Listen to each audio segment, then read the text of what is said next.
but in fact, it's the basis of a position of perceptive awareness.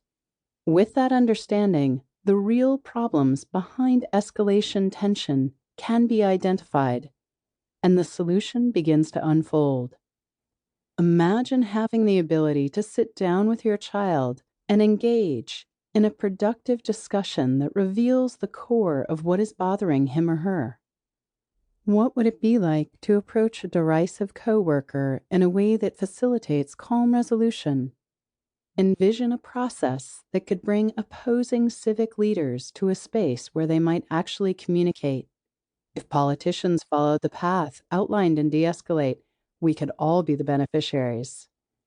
Doug developed this modality through years of experience as a trial attorney turned mediator turned peacemaker.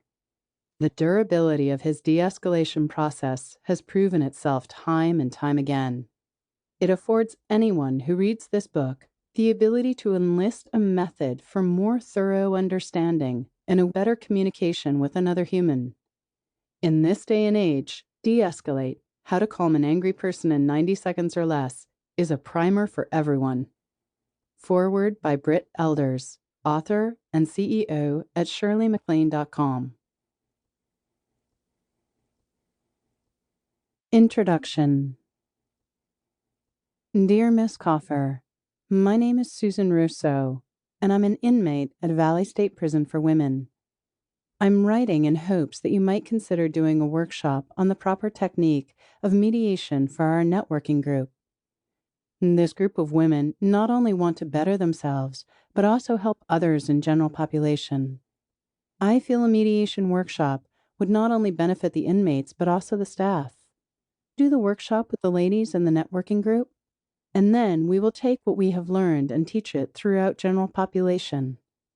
I am hoping that you might consider this, and that I will hear from you soon. Thank you for your time. Respectfully, Susan Rousseau, Valley State Prison for Women. Laurel Coffer, my close friend and colleague, called me, read the letter she had just received from Susan, and asked, "What do you think?" "I'm in," I said without hesitation.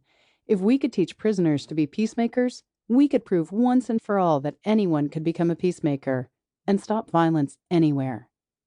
If it could be accomplished in a violent maximum security prison, where would it not work?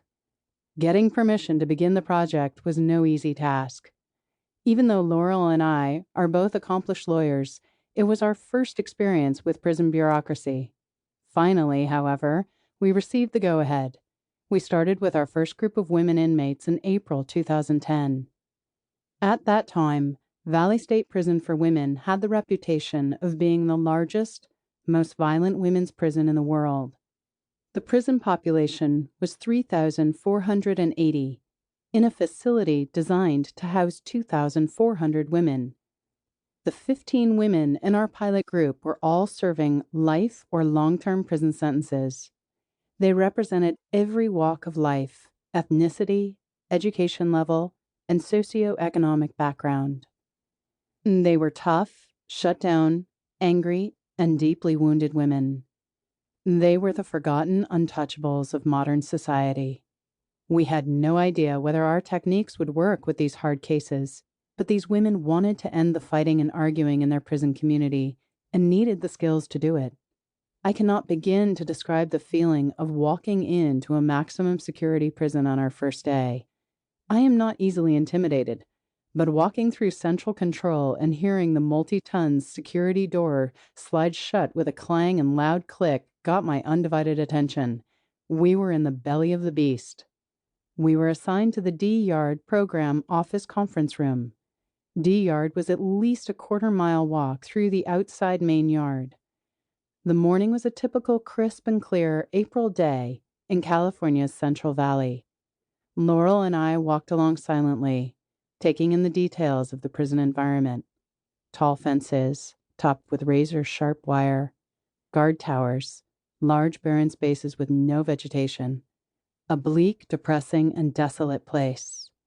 When we arrived at D-Program office, we immediately noticed the rectangular cages lining the wall and found out that the cages were used to control angry inmates until the guards could deal with them.